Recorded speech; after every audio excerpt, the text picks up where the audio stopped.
Welcome to Pressing Buttons, a podcast about video games. In today's episode, Nick and I discuss the Resident Evil and Silent Hill showcases. We also go over some smaller announcements from the week. Enjoy the show. Hi guys, and welcome to Pressing Buttons. I'm Hugo. I'm Nick. And it's great to be here. Another week, another episode. And this time, it's 40. Número 40. Wait, you didn't say great episode. Well, another great episode. There you go. Is it implied? I'm still workshopping. You said Okay. you said something good the other day, and I forgot what it was. I was gonna use that. Yeah, Okay, I wish I remembered what it was. yeah. You were useful at some point. Damn it! I don't remember what it was. I was gonna use that as my intro, but I'm still workshopping it. I'll figure it out one day. Okay. It's a podcast. I wonder what the longer channel plot is going to be. Is it going to be you figuring out the intro or me getting my TV stand? I think it's me figuring out the intro. Those are the two longest running narrative arcs. Aren't you supposed to get it tomorrow, the 25th? Yeah, I get it tomorrow. Maybe not. Maybe, yeah. I won't believe it until it's right there. Oh, well, you gotta put it up on Discord once you get it, so Yeah. people can finally see what you've been waiting for 2-3 months for. 3 months, baby. Yeah. All right. No little housekeeping stuff for this week. Just a regular old episode. We're just gonna shoot straight through. We're gonna go right into some showcases. Capcom and Konami both held showcases. It is spooky season, as everybody knows. Halloween's coming up and everything, and there are a lot of there's a slate of games, horror games that are coming out pretty soon. And they decided to do a showcase on Tuesday, I believe, of last week, for Resident Evil and Silent Hill. Some announcements for new games, some announcements for old games, remakes and stuff like that. So first we're going to go over the Resident Evil showcase. With that one, they showed the new expansion for the Winters expansion, which stars Rose Winters, Ethan's daughter. If you play the game, she's kind of like the main focus of the game, where you have to go and find her and battle all the crazy Resident Evil monsters. With the expansion, you'll be able to play as hers and use her powers and stuff like that. I'm excited to check that out. I thought the game was pretty fun, pretty scary. I think it's going to kind of be more action-packed than the regular horror mainline, so I'm excited to kind of see what that entails. They're also going to include a new third-person mode for the main campaign, which with prior Resident Evils, at least 1 through 6, it was always third person, and then with 7 and 8, they went into first person, which has honestly helped the series to make it more, I think, horrifying and scarier. Just having everything first person in your face, especially the chase sequences. They also have the Resident Evil Reverse, which is a multiplayer online shooter that they have. That comes out. There's early access available as of today, October 24th. So you'll be able to try that out if you bought the game as well. It looks fun. Something especially different than than the normal Resident Evil, because it looks fast-paced, action-packed. There's a lot of guns and a lot of explosions and stuff like that. It's like your SEAL Team 6 against the zombies. And then they showed a new trailer for Resident Evil Remake coming out March of 2023, and that looks amazing as always.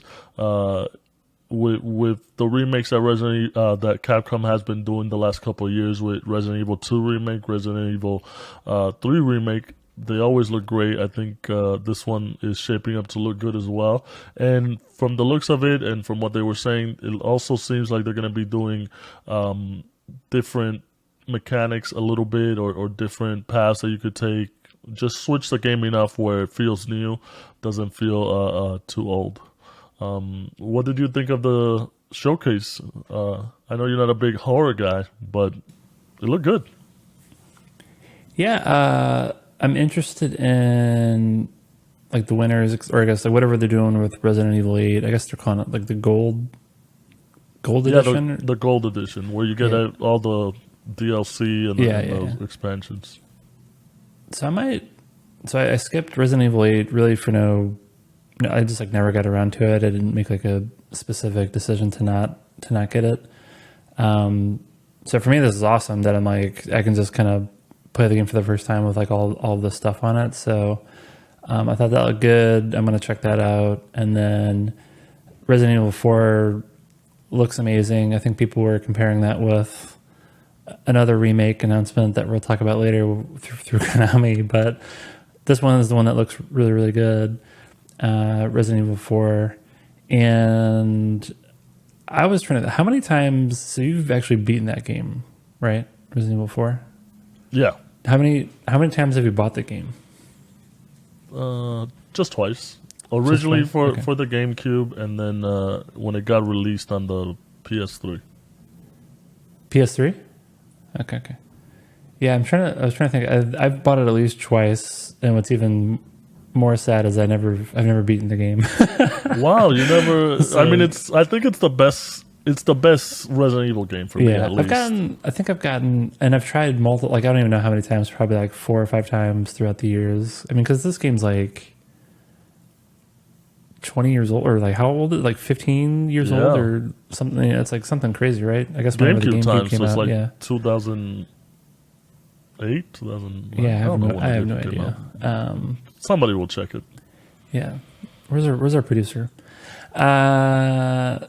So yeah, I've never. I'm like ashamed to admit that I've never actually beaten this game. So from my perspective, it's like okay, like here's another Resident Evil game that, it's getting a fresh coat of paint, and so I'm I also have this one on my list of games I'll probably check out and hopefully actually complete it.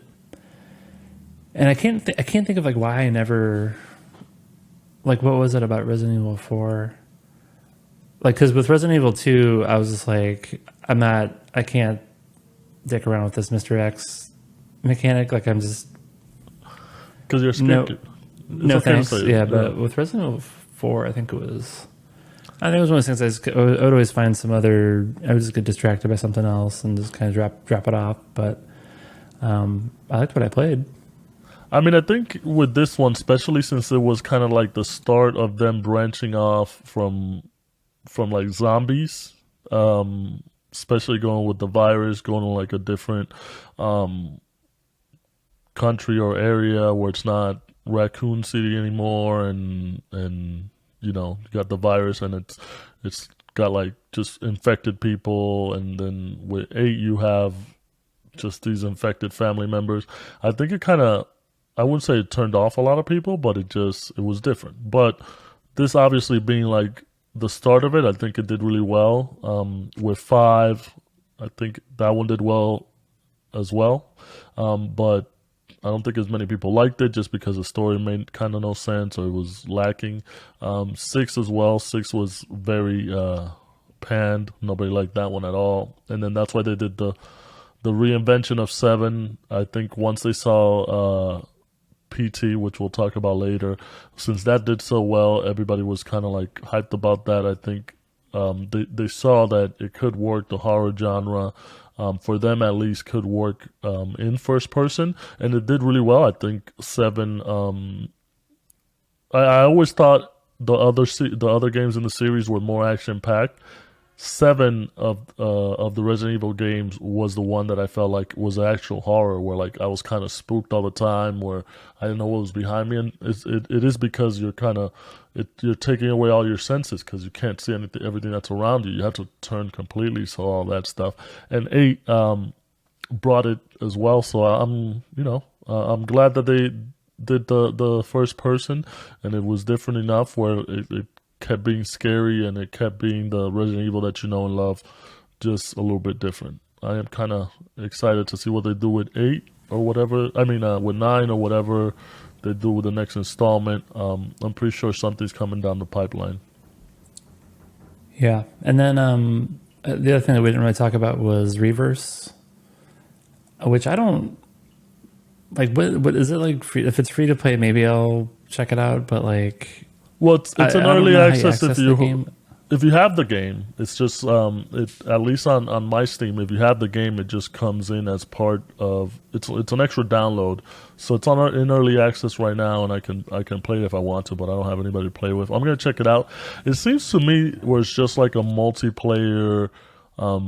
You play the zombies in Call of Duty. It seems to me like it's that, but just in the Resident Evil universe, with what's his name?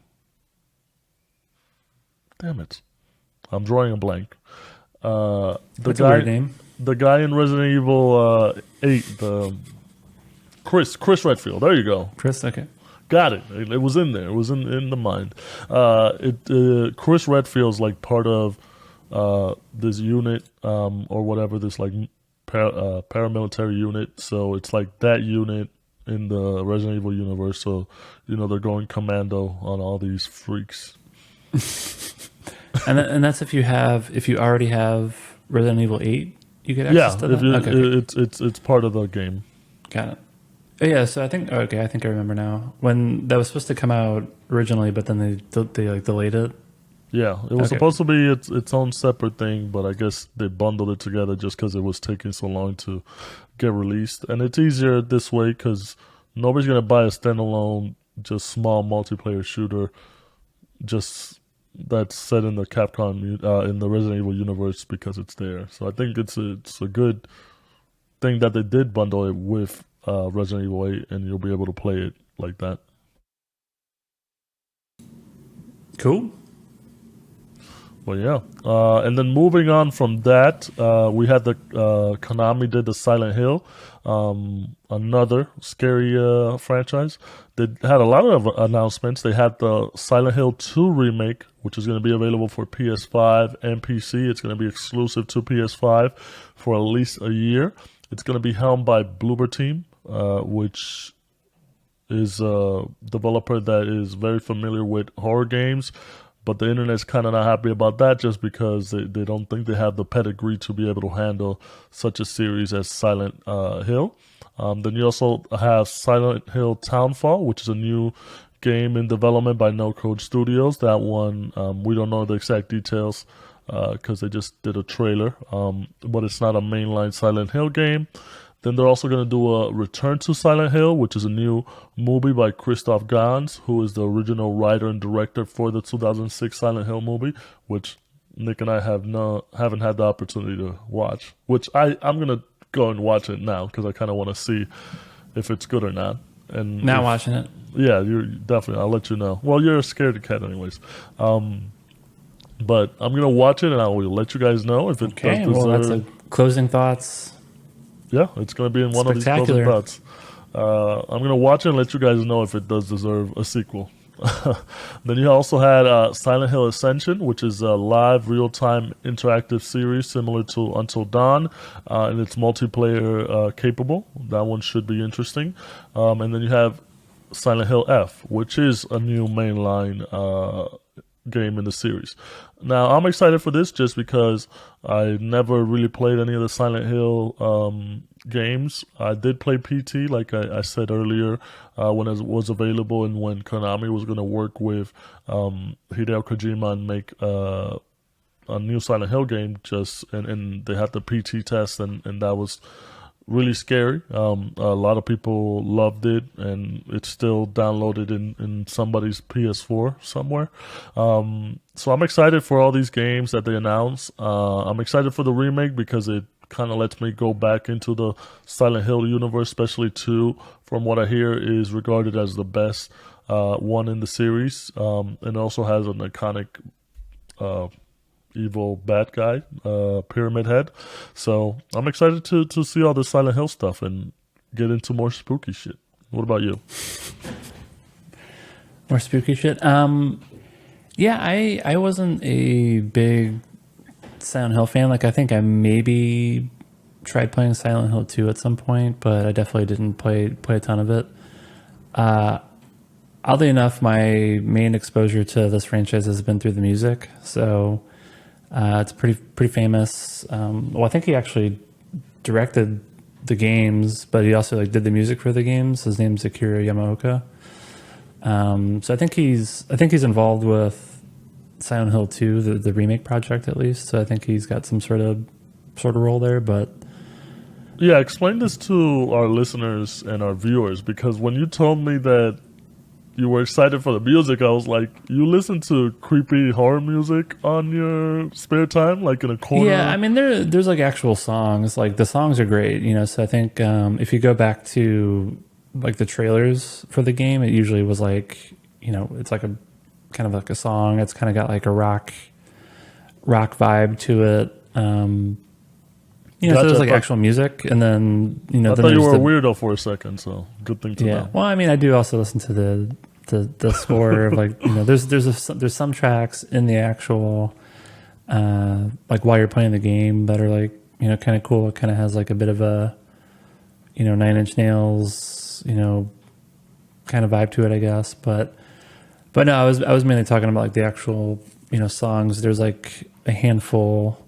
There's not like a ton of them, but, you know, each game would have like, you know, probably 2 or 3 like vocal tracks. It's kind of like a rock type song, as well as like some more like slow piano, you know, moody type tracks. But it's cool music. So you probably actually have heard some of the songs, but like maybe you just didn't quite make the connection. But yeah, I don't have the ear for music, for video game music like you do. I think you have an excellent video game music ear. Yeah, so I'm very familiar with the music, and that's pretty much it. So I don't know. I'm kind of going to this one with open eyes, where maybe the remake, the Silent Hill 2 remake, is, you know, ends up being cool. Yeah, I saw like a lot of kind of mixed opinions on the trailer, and people maybe don't think the development team is a good match, given how important this game is to a lot of people. So we'll see what that looks like. I think Silent Hill F looked awesome. Like, I think that one, I don't actually know who the development team is, which kind of raises another question around just Konami more broadly, because I think a lot of people just figured they just kind of gave up on like console games, and were just focused on pachinko machines, and, you know, like casino, you know, like slot machines and stuff like that. So I was actually surprised that they even like did this. Like, it's kind of been like a bit of a meme where anytime Konami had like something to say around their games, it would just be like them announcing like new skateboards or something. So I think people were pleasantly surprised it wasn't just Silent Hill skateboards. It was like actual game announcements. But, you know, we'll see what happens. But at least that trailer looked like pretty cool. Well, I think at all these announcements, obviously everybody's going to be super hyped for a new mainline one. But like you said, because not very many people are familiar with the studio that's working on it, you don't know what the hype level is. Like, oh, it's a good studio. Like, you know, if it was somebody well recognized, then, you know, I think there'd be more hype around it. So it's a wait and see approach. The remake, obviously, they probably won't steer too much from the original, but they did say that they want to kind of introduce maybe some new things to make it fresh. So we'll see on that.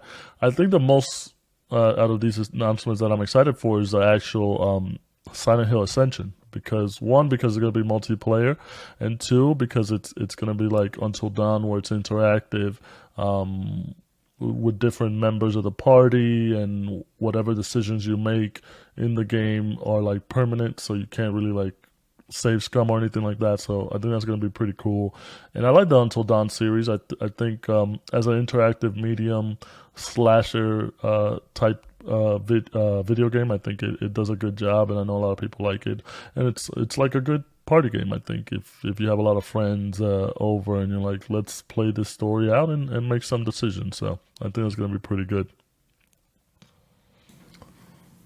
All right, so we're going to move on to some small news of the week. There was a couple other announcements made throughout the week. Just small stuff, nothing major, but we did want to talk about a couple things. The first one being Gotham Knights. So the last couple weeks, leading up to the release of Gotham Knights, the internet was really, really a buzz because of the specs that they found out that Gotham Knights is going to be showing. So they were locked in at 30 FPS on consoles, which everybody hated, and also on PC you had to have really high-end PC to be able to run it. And also the game itself has been kind of getting bad reviews. It's very clunky from what I'm hearing. And the UI is kind of outdated or just too jumbled up. And it doesn't have that Batman Arkham formula that Rocksteady kind of pioneered, and that everybody fell in love with. But hearing all that, knowing one of the guys on the Discord, Monster Keezy, shout out to Monster Keezy, he purchased a game. He's enjoying it so far. He says he enjoys the multiplayer aspect of it more just because they do have an easy access multiplayer where you can drop in and out as one of the four Bat Kids, you would call them. You have Nightwing, you have Robin, you have Batgirl, and you have the Red Hood. So he's enjoying that part where you can do the multiplayer and kind of coordinate with whoever you're playing with. To take down the bad guys and solve the mysteries and all that stuff. So, to each his own. You kind of see that with a lot of games where it might not be somebody's cup of tea, but it's always somebody else's cup of tea. I told him I'd wait till it goes down in price in like a month, and then maybe I'll purchase it, and then we can try it out. Game Pass. Yeah, or Game Pass. What do you think? It'll be on Game Pass in like 2 months probably. Yeah. What do you think? I know you weren't really hyped about the game, especially seeing all of the footage leading up to the release, and we did kind of make fun of it a couple of times on the show. I think every opportunity there was to make fun of it, we probably made fun of it. But I think this was basically exactly what we expected based on the initial some of the initial trailers that we saw, where it's like, okay, this is going to be. Like, it looked like the combat looked very janky. It didn't look great. I think actually the performance was like even like worse than maybe we were kind of led to believe from some of the initial trailers. So a lot of people are showing comparisons of this game versus whatever the most was it Arkham City or Arkham Knight was the last one. Arkham Knight was the last one. Okay, which came out 10 years ago. No. Arkham Knight came out like 5 years ago. No. Yeah. Really? It came, there's no way. Arkham Knight, 5 years ago. Where's our producer? I'll find we really it, need this producer now just to fact check us. We're getting a lot of shit wrong today.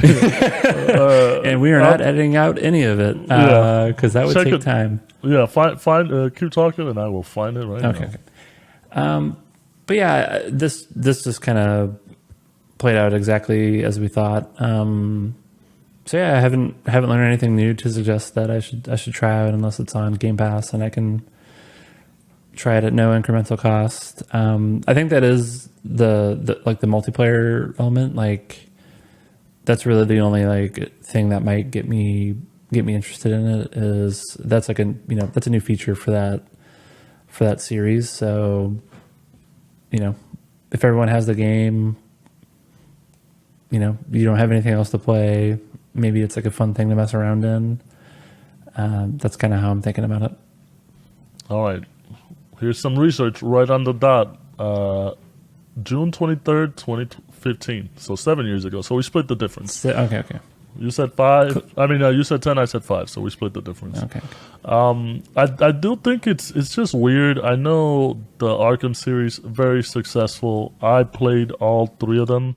The only one I didn't beat was Knight, and I got towards the end on that, and then I forgot why I didn't beat it. But I think it's too much copycatting. I think because Rocksteady kind of perfected the formula, and everybody loved the series. I think they just, especially trying to copy all that and succeed with it, it's not working for everybody else, and that's why it's not doing so well.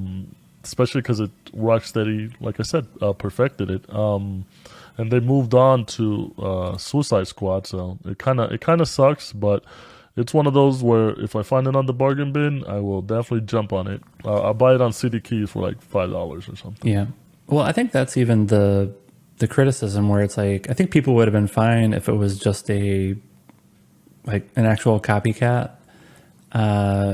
Like if it actually played like the gameplay and the combat was like actually like on par with prior games, and it like at least looked equal to, if not like just even marginally better than the game from 7 years ago. So I think that's why people are just like, what that, like, why is this such like a regression in the formula? So I think in my mind, if it was an actual copycat plus, it was more, you know, multiplayer and had online and it's a new story or whatever, like I think people would have been pretty happy with that.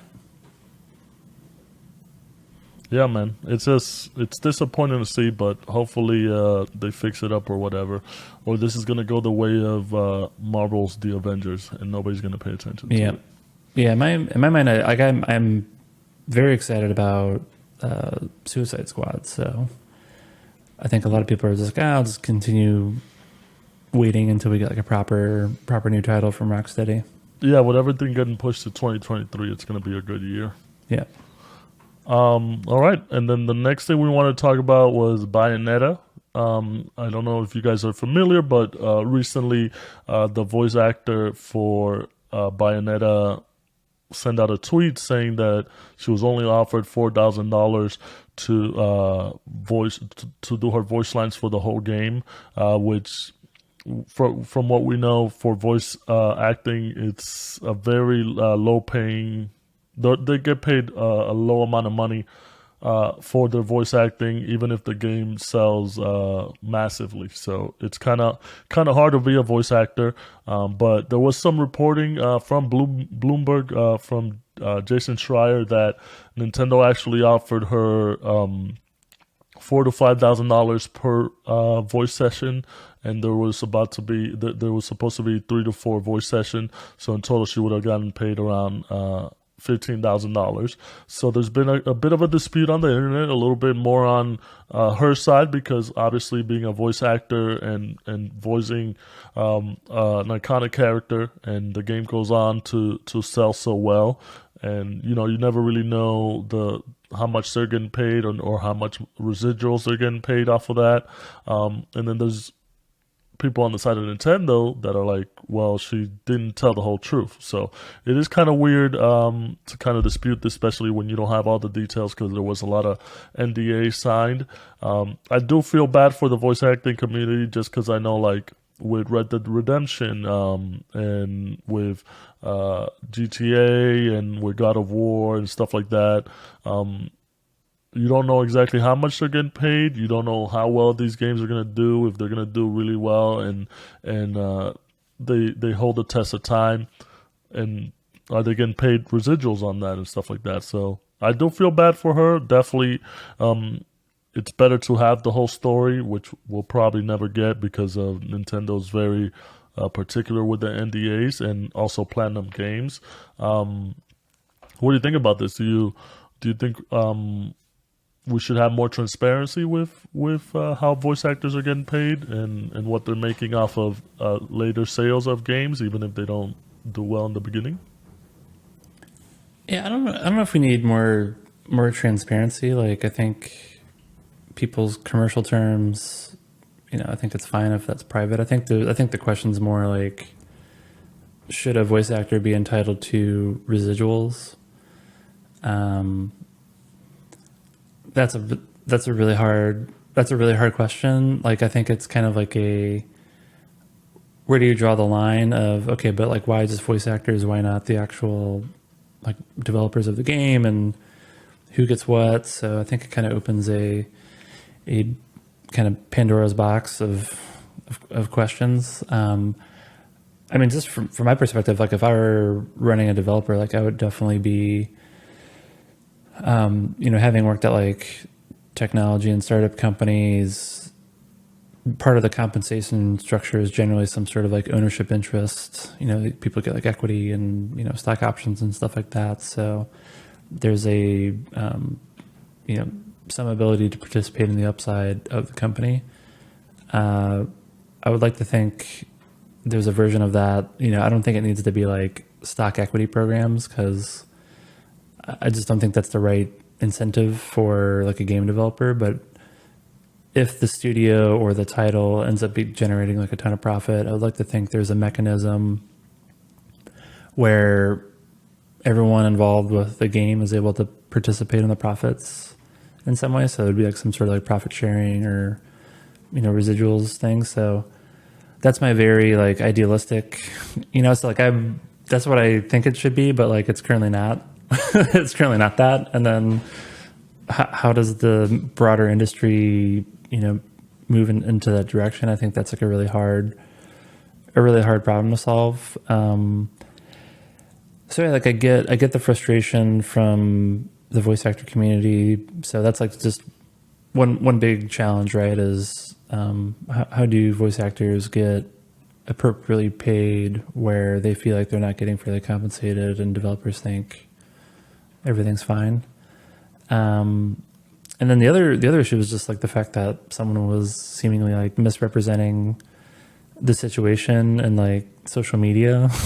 So it's like that's another can of worms. It's just like, yeah, if you don't come out with the what were truth you at the thinking? beginning. So it's almost kind of hypocritical, right? Where you're basically saying, I was as a creator was treated unfairly, so now I'm gonna like try to derail the success of this game, and by doing that, putting like all the other creators of that game, under pressure, like so to speak. So I kind of feel like that ended up not being a good look. Not being like, if you're gonna try to like reveal a situation, like you kind of have to do it in a transparent way, and not have Jason Schreier basically immediately undermine your whole thing with like within 2 days.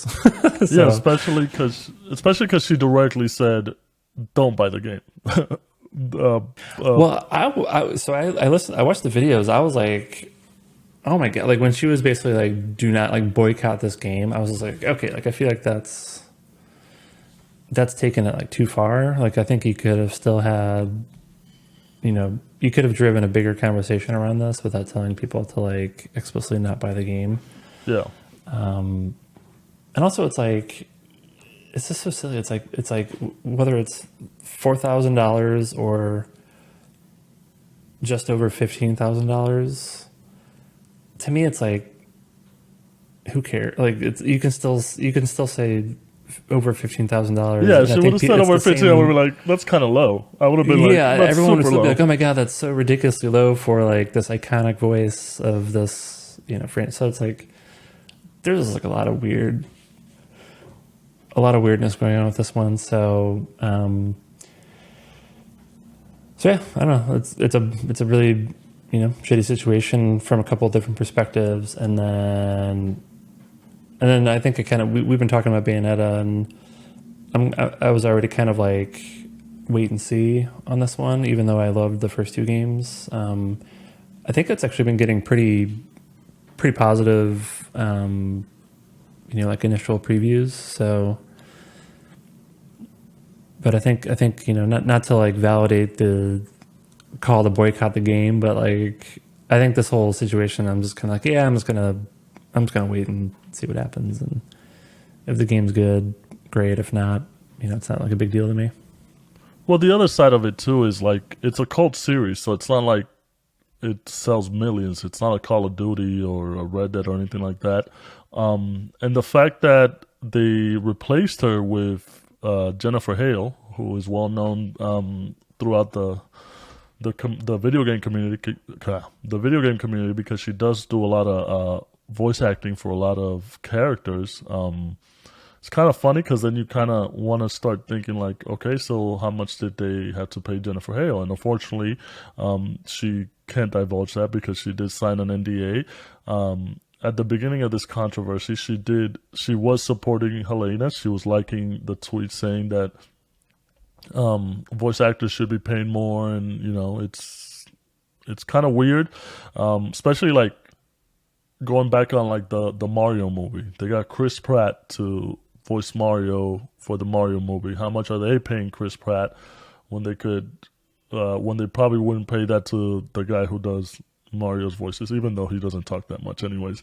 But it's just weird. It is a slippery slope just because there's not a lot of details, or the details that they are, it does seem like they are underpaid, and they just want to be able to be compensated, because video games are different than music, they're different than movies, they're different than TV shows. You don't get paid residually for all that, video game wise. So hopefully they figure it out. I mean, it's a lot of hard work, and some of these characters, some of these voices are iconic that you can kind of pick up right away.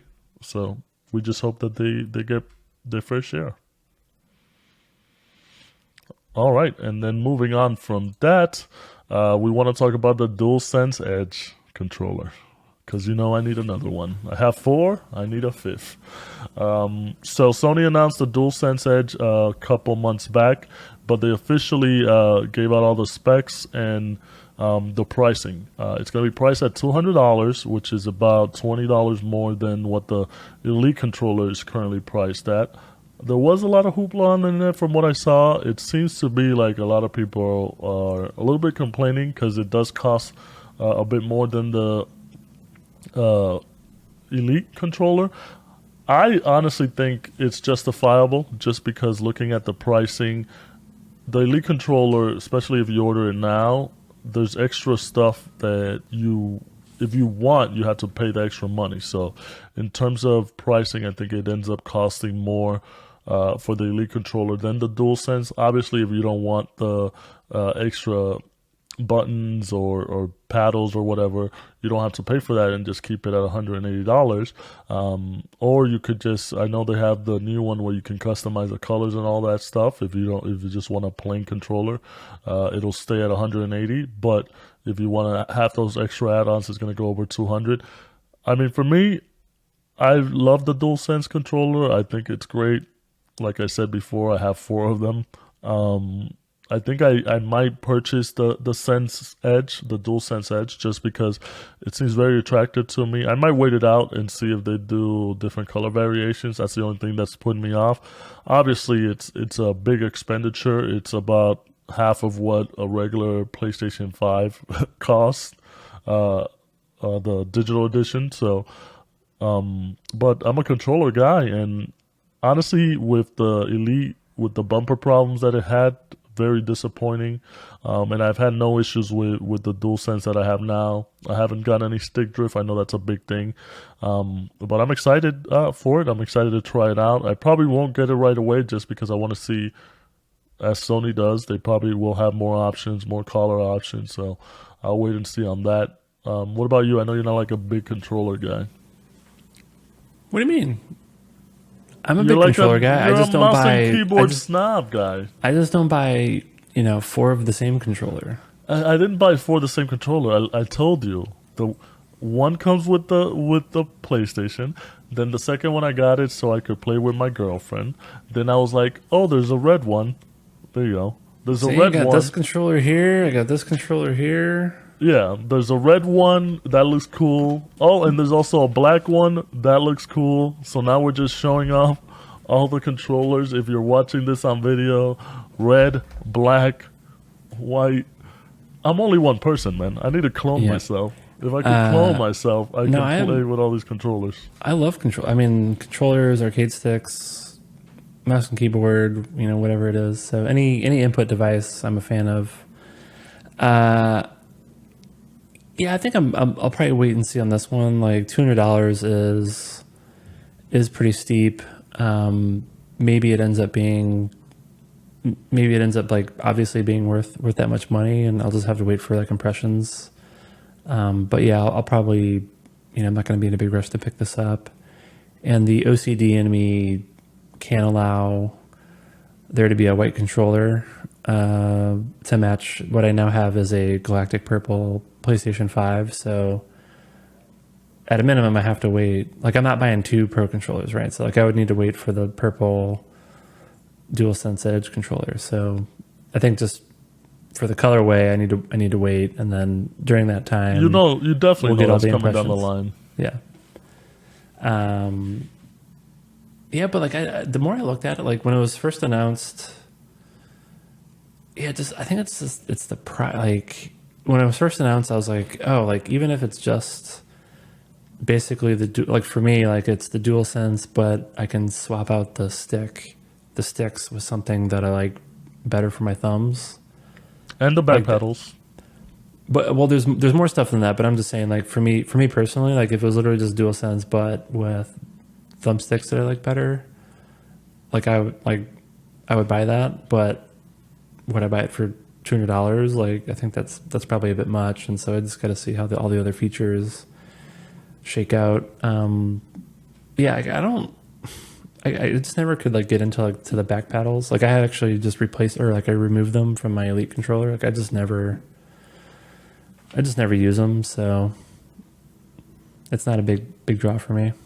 I mean, like I said, I won't buy it right away, but I will definitely check it out. The Elite itself is a very heavy controller, and it hasn't endured the test of time. My bumper is fucked. I haven't used the controller itself in months, I would say, just because like my bumper shot. I use the bumper for everything. I play a lot of first-person shooters, and that kind of bothered me.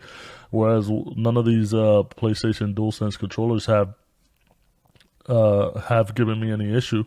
And especially lately, I've been playing a lot of PlayStation 5, and with God of War coming up, it's definitely something that I want to have in my hands because I know Sony gets the best use out of the DualSense, and a lot more companies a lot of more developers are using the DualSense more, incorporating all the haptic feedback that they can do and the sound and all that stuff. So, even though the controller doesn't come out till early next year, and God of War is out in 2-3 weeks, I think I'm gonna once I get a demo in my hands, I'll let you know. New purchases. Thank you. Or are we just like wasting money on things that we'll never use?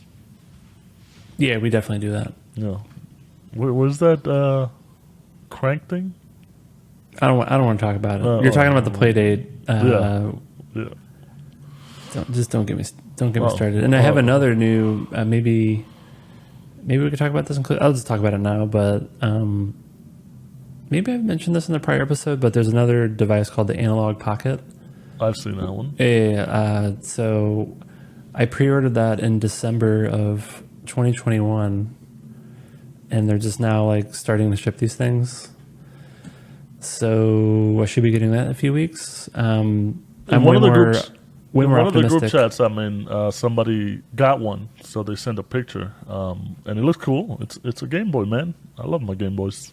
Yeah, but there's a lot more like flexibility with games you can play on it and emulation and all that stuff. So I think that could be like basically like the ultimate like Super Nintendo, like portable Super Nintendo machine. So that's what I'm hoping for. Nice. Can't wait to hear your pressing buttons review on that when you get that. How many buttons do you think I'm going to give that? I gave the Playdate 1 out of 5 buttons. Oh, I think you're gonna give this 5 buttons. 5 buttons Right off the bat. I've seen videos of it. I've seen people playing with it. It looks like something you want to have in your hands and play with when you're just like on a train or a bus or on a plane or something. Yeah. So 5 buttons. I'm calling it now. Okay. All right. So that does it for our news of the week. Hopefully you guys got some good tidbits out of there. If you guys weren't paying attention. You missed something. What I miss? Oh, I'm sorry. Yeah, sorry. Almost Jesus, closed. Dude. Almost closed. It's basically the only thing I wanted to talk about. That's why. All right. Damn, man. What are you doing a podcast for? I don't want to talk about all this other shit. No. Final Fantasy XVI trailer. That's right. Square Enix released a new Final Fantasy XVI trailer with a lot of story content. Man, do they know how to put on a show with every trailer that they release? I don't think... That Creative Business Unit 3, dude. Yeah. That's the specific like development studio that's led by UCP. And have you seen the trailers for Final Fantasy XIV? Yeah. They never miss, they're man. fucking incredible, dude. Yeah. So. If you have some time, go online and look up all these trailers for Final Fantasy XIV. Well, any mainline Final Fantasy, but especially Final Fantasy XIV and the new one for Final Fantasy XVI. It looks amazing. We get a lot more story content. We get a lot more a deeper look at the icons, which in this case is what they call the summons, which in this game it seems to be like people are the summons. It's not your normal Final Fantasy game where you're in a party and you go around and you can summon the summons. Summon the summons. Is that what who summons the summons? Yeah, so you're a summon, but it looks great, man. Like all the characters look great. You get some story beats. You get to look at the worlds. The worlds look great. It did remind me a little bit of Game of Thrones. No, well, no. Stranger of Paradise, just because of the aesthetic, and also in Stranger of Paradise, you're going around and you're doing the 4 crystal stuff and the 4 big monsters. So, but it looks great nonetheless. I'm excited to play it. Summer 2023. All right, go ahead. You didn't take it away. You didn't get a Game of Thrones vibe with the flags and going around the different cities and. I know I wouldn't say Game of Thrones because the vibe for me for Game of Thrones is all the political maneuvering that they do. Yeah. And even though they have all the it's a small trailer. I didn't see any political maneuvering. Wow, watch it again. So I've watched it multiple times. I think you literally just watched it before this. Yeah, I watched it once. Yeah. Okay. I was probably like, pressuring you and. All right, I'll have to watch it again. Then. Watch it again, and then tell me that you agree with me. It's Game of Thrones. Well, what else? Since this is the only thing you want to talk about, apparently, what else? Give me all your thoughts. No, I think that's pretty much all I had. It was the trailer's incredible. It reminds me of Game of Thrones. We didn't really get too much. They had like a slight hint of like combat and gameplay. I think in prior trailers they showed more combat. So I think hopefully in the next couple months we'll have like more of like a combat oriented deep dive. We talked about music, or the resident music. I mean, the music's incredible in the trailer. It's the same guy, Soken, he does the music for Final Fantasy XIV. So, he's a fan favorite. Like anyone who plays Final Fantasy XIV loves this guy. So I think people had a lot of high expectations with his music for Final Fantasy XVI. So based on this trailer, he's delivering. It was very gory. And it looks hype. It looks hype. It just looks hype, dude. It's probably. I think it probably already was like my number one most anticipated big game, but like this trailer.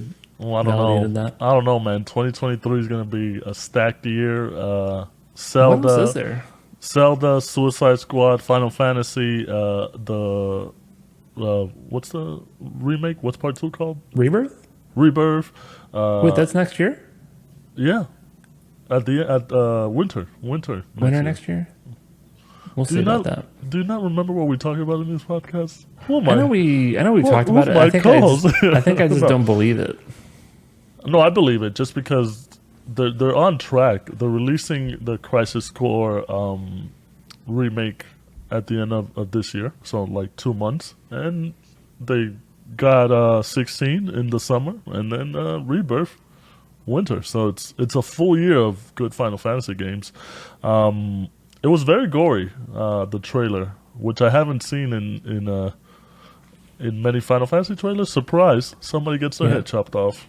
Yeah, yeah. I think which maybe isn't so surprising because again, it's the same guy that's doing everything for Final Fantasy XIV. So it has very much like the Matsuno flavor of Final Fantasy. So that's like Final Fantasy 12. And they did say Final Fantasy Tactics. Like it's like very much consistent with that style, which I love. So and it looked great. And they did say they are kind of going for a more mature take on the series. So I'm excited to see how that turns out. Not that all the other Final Fantasy games weren't mature, but this does seem to be like you said, it does seem to be Game of Thrones is what they're going for. We'll see when the game comes out.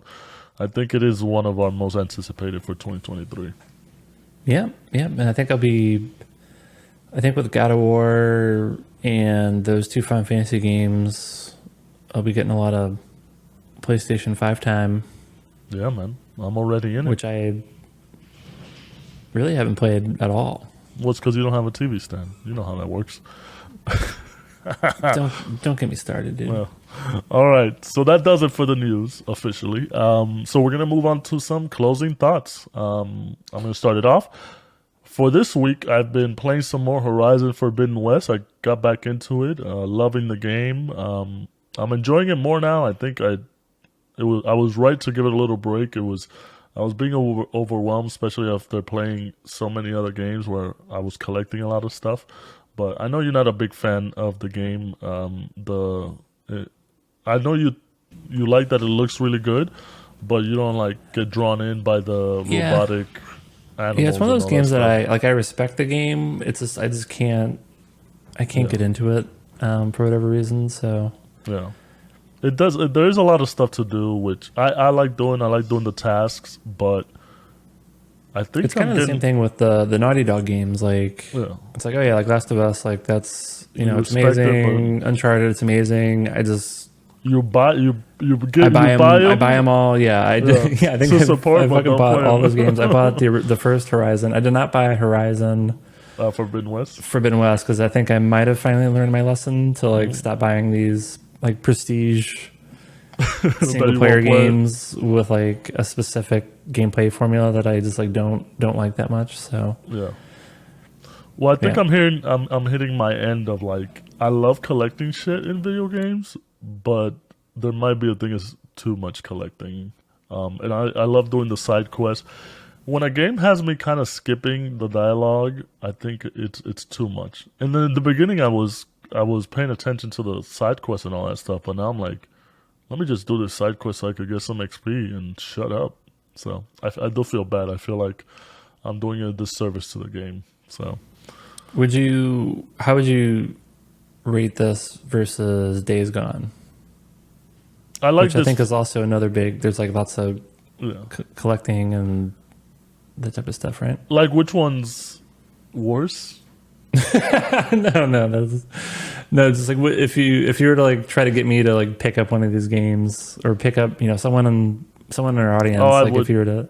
I would say Forbidden West is still the way to go. I like Days Gone, but I think because it Days Gone feels too much like a lot of other games, whereas Forbidden West feels like a unique game. So I think, and I would recommend Forbidden West ahead of Days Gone. Yeah, no. The reason I make that comparison, it might seem like an odd comparison, but I know you recently completed Days Gone, and you kind of had that similar feeling of like kind of burnout, where you were just like, I just want to. It's time to just finish this game, and I want to just get through it, just so we can be done with it. So yeah. Well, with Days Gone, it was always like it picked up a lot of the good parts of other games, so it was good, but not good enough where it's like this will stick with me. So Forbidden West is the way to go. I'll let you guys know when I finish it. In terms of TV stuff, I've been watching House of the Dragon. Since we're recording this on Monday, I was able to watch the last episode 10, that released last night. No spoilers here, but definitely a worthy successor to Game of Thrones. I think they do a great job. There's a lot of time skips for the season. I think the first 6 episodes, there's 4 or 5 time skips, so that takes a little bit getting used to. But they've settled in with the actors that they're gonna go with going forward with the seasons, and I think what sets it apart from Rings of Power, finishing the week before, is just that Game of Thrones, House of the Dragon is very fantastical, but it's not too much. Whereas in Rings of Power, you have like the orcs and the dwarves and the hobbits and the elves and all that stuff. In Game of Thrones universe, you really only have you have dragons, and then you have the frozen people, whatever they're called, the wit. White Walkers. The White Walkers, yeah. So it's not too fantastical. It's more of the political stuff, which everybody loves, some political gossip and backstabbing and all that stuff. So I think that makes it a better show. They're both great in my opinion. So everybody should check both of them out. But I do think House of the Dragon kind of nailed it for me, and I can't wait till season 2. I think it starts filming early next year, but it's probably not going to be out till 2024. So hopefully they do it they do it towards the end of the year. That'd be a good thing. Oh, thank God you got plenty of Final Fantasy to keep you company next year. There you go. It's going to be a jam-packed multimedia year. The other show I want to talk about was Andor, and I know we've talked about, Nick and I, we've talked about this. I'm always a big fan of Star Wars, but I'm a bigger fan of Star Wars when it doesn't have to do with like Jedis and lightsabers and the Sith and all that stuff. And this one is basically about a rebellion. The starting of a rebellion. For those that have seen Rogue One, you kind of know how it ends. But I think so far there's 7 episodes out. If you watch the first 6 episodes as its own mini story, I think it does a great job. The first 3 episodes, a lot of building. If you watch those 3, you're like, this sucks. But the back half of those 3 episodes are amazing. It's good to watch them all in one sitting at least. I watched episode 7. It's kind of standalone. I'm going to wait. I think I'm going to go back to waiting till at least the last 4 episodes of the season are out before I watch them, so I can watch them like that. But I think it's a worthy successor. I know Ali and I have been telling you to watch it. Watch Andor and Rogue One if you haven't. So this is another reminder. Watch Andor and Rogue One. Yeah, Obi-Wan's just turned me off Star Wars television series like so hard. So I'm telling you, as long as they do away with lightsabers and the Jedi, like leave that for the main line. Everything that the franchise is known for, as long as they're known for aliens and Han Solo. Like, give me a Han Solo show, like a good one, and I'll be fine. Yeah. They got a movie for you. Yeah, I like the movie too. Oh, did you? It wasn't too bad. Okay. It was different. I like different shit in the Star Wars. Stop giving me Jedi bullshit. No, that's fine. I mean, Jedis are bullshit. I like Mandalorian. Yeah, see? I guess there's a lightsaber in there, but yeah. Wait, and the last thing, League of Legends. Playoffs have been amazing. I know you tried to watch some of it, and you did not understand what was going on. I tried so hard to if I wanted to participate in this hype engine, and I'm just like, what the hell is going on? So I just can't do it. It's just like sports. Like I watch a lot of sports, and I enjoy them more because I understand everything that's going on, the rules and all that stuff. And the same thing with video games. The more you understand the game, the more you get it. So to watch it, it's definitely you need that experience. But man, I feel bad for people who don't. Who don't know how the game works, and if they watch the series this weekend, a lot of very competitive. The first 2 series on Thursday and Friday weren't competitive; they were 3-0 sweeps. But the last 2 series on Saturday and Sunday, best of 5 on the Saturday one, they came back from 2-0 to tie it up 2-2. It was Damwon Kia versus Genji, 2 Korean teams. And then Genji won, ended up winning. They were up 2-0. Damwon Kia came back 2-2, didn't close it out. So that was amazing. And then yesterday it was a Chinese team, EDG, who were the world champions for last year, versus another Korean team, DRX. And DRX actually was down 0-2, and then they came back and won 3-2. So that was amazing.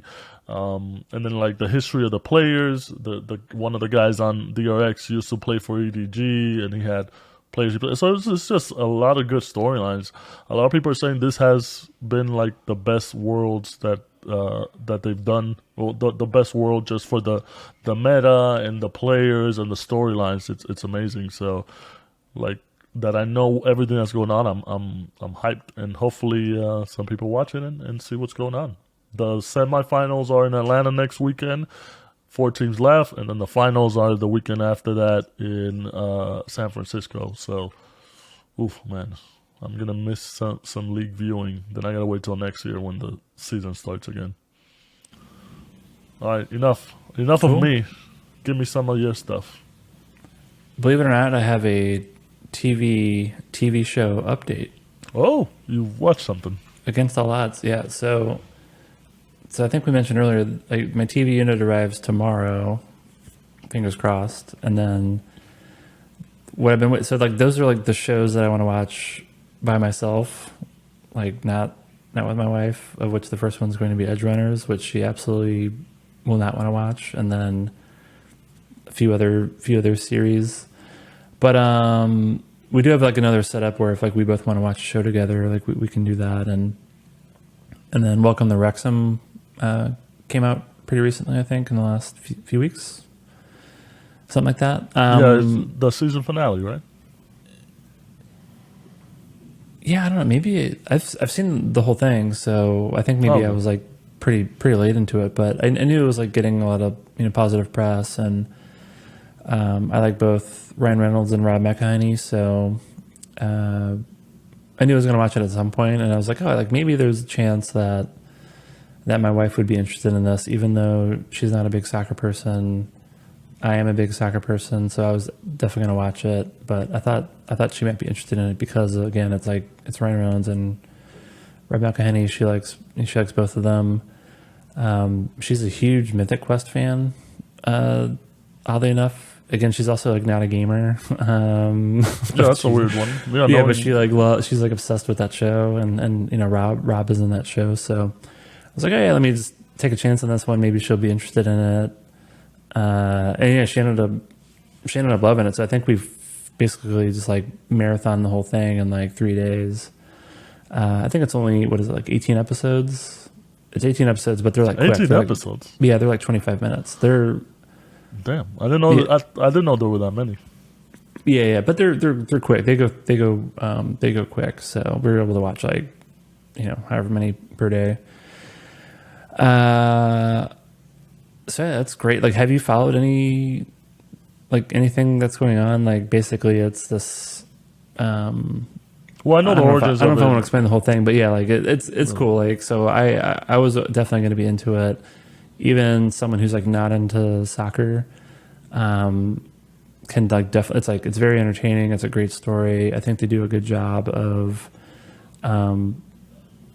just trying to like explain the game and like the context around the situation that this club is in, and like what Ryan and Rob are trying to do with the team. So like I don't know, it's a really interesting show, even if you like don't really care about soccer.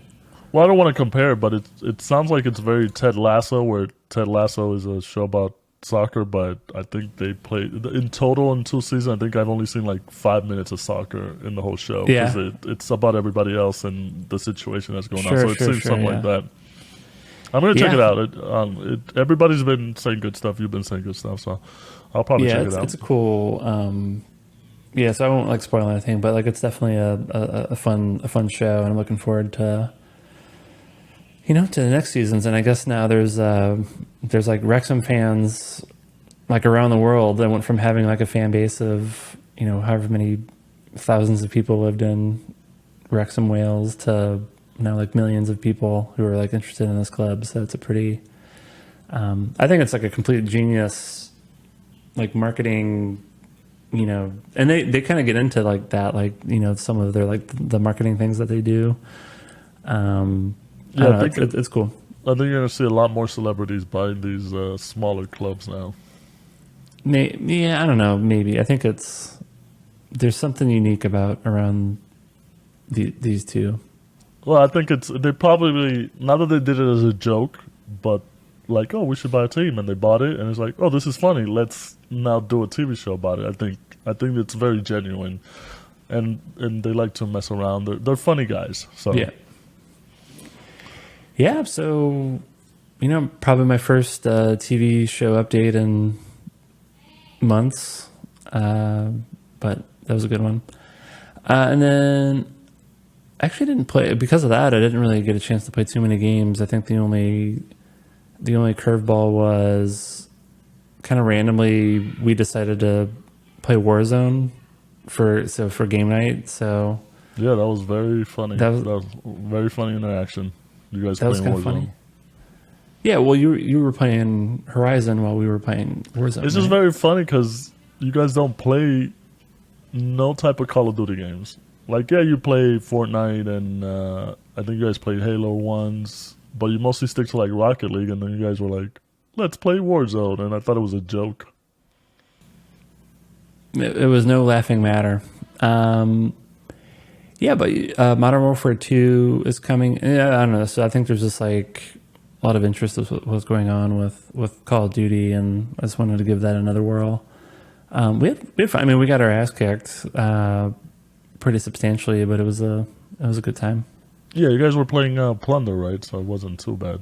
Yeah, You kept respawning. It's yeah. fun. Yeah. I just need to figure out the loot. There's like so much stuff. Like I just don't even know like what to get and how to like get my loadout optimized and all that. So there's a lot of that stuff I got to figure out. But other than that, it was fun. So I kind of want to play it some more.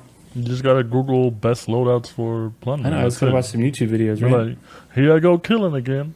Here I go killing again. Wasn't there a Crumbopulous Michael skin in? I don't know if it was Warzone, was it, or was it? It was one of the Call of Duty games, right? Yeah, I think it was in Warzone. Was it We'll have Warzone? to check it. We'll have to. Producer, where are you? Yeah, like we usually know everything. Yeah. We've never needed a producer before until this episode. Damn it, man. Yeah, We're getting old. It was a busy week for us. That's why, like, we're late episode, a lot of stuff going on. Yeah, but we're loyal to our fans. Oh yeah, I guess I can. That was like it's because my parents were visiting this weekend, so that's kept me occupied over the weekend, and we weren't able to do our recording on the normal schedule. So yeah, and my new that job was a thing. it's a different schedule now, so it's kind of throwing me off for a little bit. So I'm still getting used to it. That's right. Yeah.